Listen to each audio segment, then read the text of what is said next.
የሆርሙዝ ቀረጥ ወይስ የአሜሪካ ማዕቀብ? ዓለም በሁለት ጥርሶች መካከል መሆኗ፣ የትራምፕ ቁጣና የሰብአዊ መብት ተሟጋቿ ናርጌስ ሞሐመዲ በሞት አፋፍ ላይ መሆኗን ከነ ዝርዝሩ አዘጋጅተናል። የዓለም ፖለቲካ ትኩሳትን ይዘንላችሁ የቀረብነው ከመከለሻ ሚዲያ ሲሆን መከለሻ ሚዲያን ሰብስክራይብ ማድረጋችሁን እንዳትረሱ። ዛሬ ሚያዝያ 25 2018 ዓ.ም በዛሬው የዜና ክለሳችን ጦርነቱ በገባ በሁለተኛው ወሩ በመካከለኛው ምስራቅ ያለው ውጥረት አሁን ደግሞ ወደ የኢኮኖሚ ጦርነት ተሸጋግሯል። አሜሪካና ኢራን በሆርሙዝ ወሽመጥ ላይ የፈጠሩት ፍጥጫ መላውን ዓለም እያተራመሰው ይገኛል። የዛሬውን አዳዲስ ሰበር መረጃዎች እንደሚከተለው አቀናጅተንላችኋል። መከለሻ ሚዲያን ሰብስክራይብ ማድረግ እንዳትረሱ። የሆርሙዝ የማለፊያ ቀረጥና የአሜሪካ ዛቻ።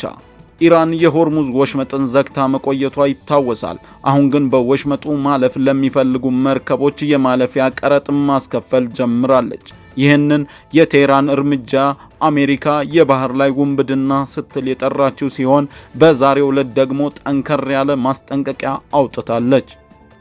ለኢራን 1 ሳንቲም የከፈለ ኩባንያም ሆነ ግለሰብ በአሜሪካ የጥቁር መዝገብ ውስጥ ይገባል።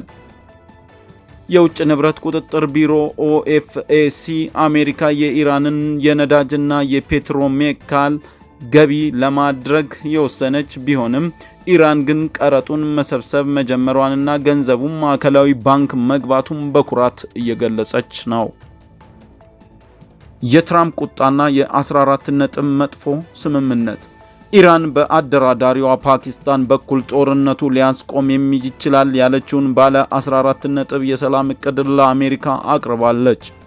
እቅዱ የኒውክሌር ፕሮግራምን ንግግር ለጊዜው ይቆይ፣ እኛ ወሽመጡን እንክፈት፣ እናንተ ደግሞ የባህር ላይ እገዳውን አንሱልን የሚል ይዘት አለው። ፕሬዚዳንት ትራምፕ ግን እቅዱን ገና ሳይመለከቱት ተቀባይነት ይኖረዋል ብዬ አላስብም ብለውታል። ትራምፕ በቁጭት እንደተናገሩት ኢራን ባለፉት 47 ዓመታት ለሰራችው ጥፋት ገና ዋጋ አልከፈለችም፣ ያልተገባ ባህሪ ካሳየች ደግሞ አዲስ ጥቃት እሰነዝራለሁ ሲሉም ዝተዋል። የሄትሮ አውሮፕላን ማረፊያ ስጋትና የዓለም ጉዞ መታወክ። ጦርነቱ በለንደን ከተማ በሚገኘው በዓለማችን ግዙፉ ሄትሮ አውሮፕላን ማረፊያ ላይ ጥላውን ጥሏል። በመካከለኛው ምስራቅ ያለው የአየር ክልል መዘጋትና ሰዎች ወደ አካባቢው ለመብረር መፍራታቸውን በሄትሮ በኩል የሚያልፉ ተሳፋሪዎች ቁጥር በከፍተኛ ሁኔታ እንዲቀንስ አድርጎታል። እንደ ዱባይና ዶሃ ያሉ የአየር መንገድ ማዕከላት በጦርነቱ ቀጠና ውስጥ መሆናቸው ከአውሮፓ ወደ ኤዥያ የሚደረገውን ጉዞ እጅግ አዳጋች እና ውድ አድርጎታል።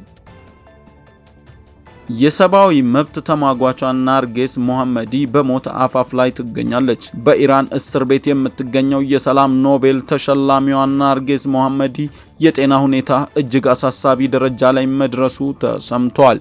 ቤተሰቦቿ የደም ግፊቷ ወርዶ ሊስተካከል አልቻለም፣ ሕይወቷ አደጋ ላይ ነው ሲሉ ዓለም አቀፍ ድጋፍ ጠይቀዋል። ናርጌስ በሕይወቱ ዘመኗ 13 ጊዜ የታሰረች ሲሆን ዛሬም በብረት አጥሮች ውስጥ ሆና ለነጻነት እየታገለች ትገኛለች። ቀጠናዊ ትርምስ ከሊባኖስ እስከ ቱርክ። ሊባኖስ እስራኤል በደቡባዊ ሊባኖስ በፈጸመችው አዲስ ጥቃት የ13 ሰዎች ሕይወት አልፏል። ቱርክ በኢስታንቡል የወዛደሮች ቀንን ለማክበር የወጡ 500 ሰዎች በፖሊስ ታፍሰው ወደ እስር ቤት ተወስደዋል። ጦር መሳሪያ ሽያጭ። አሜሪካ በጦርነቱ መሃል ለመካከለኛው ምስራቅ ሀገራት የ8.6 ቢሊዮን ዶላር የጦር መሳሪያ ሽያጭ አጽድቃለች።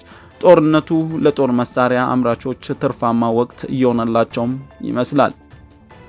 ዓለም በኢኮኖሚ ማዕቀብና በኃይል እርምጃ መካከል ተወጥራለች። ትራምፕ የጦርነቱን ቀስቃሽ ለመጫን እጃቸው የጦር ግንባር ላይ ነው። ኢራን ደግሞ በሆርሙዝ ወሽመጥ ላይ የዓለምን ንግድ አንቆ ለመያዝ እየሞከረች ነው። ቀጣዩ ሰዓት ምን ይዞ ይመጣ ይሆን? መከለሻ ሚዲያ እውነተኛውን ምስል በልብ ወለድ ትርክት ያሳያቸዋል። ሰላም ለዓለማችን።